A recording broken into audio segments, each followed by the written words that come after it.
నేను ఏం చెప్తే అది, ఎలా చెప్తే అది, అది పాసిబుల్లో కాదో ఒకసారి నాకు తెలిసేది కాదు. అంత క్రౌడ్లో అంత తక్కువ టైంలో చేయడం అనేది కష్టం అనిపించేది. బట్ దానికి చెప్తే తను ఎలా కష్టపడ్డాడో నాకు తెలియదు. మేము అనుకున్న టైంలో చేయగలిగాం. థ్యాంక్ యూ విసు. చైతన్య ఈ ట్రావెల్లో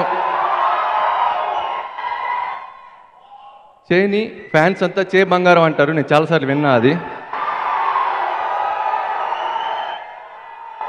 మీరు అందరూ అలా ఎందుకంటారో నాకు ఈ సినిమా చేసినప్పుడు తెలిసింది.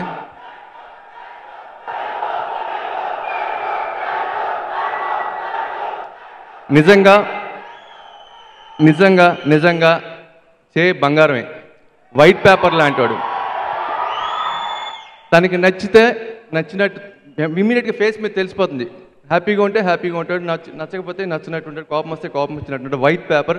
తన ఫేస్ చూస్తే నాకు చాలా క్లియర్గా ఉండేది తనకి నచ్చిందా లేదా, కంఫర్ట్గా ఉన్నాడా లేదా అని. అలాగే తను చేసిన సపోర్ట్ నేను ఎప్పటికీ మర్చిపోలేను. ఈ ట్రావెల్లో నాకు ఒక మంచి ఫ్రెండ్ దొరికాడు, మా బ్రహ్మరాంబ. చాలా వేరియేషన్స్ ఉన్న క్యారెక్టర్ని, అంటే మంచితనం, మొండితనం, పిచ్చితనం, పెంకుతనం ఇవన్నీ ఉంటాయి. అవన్నీ అనుకున్నట్టు పోర్ట్రేట్ చేసి ముందుకు తీసుకురావడానికి రకుల్ కరెక్ట్ అనిపించింది.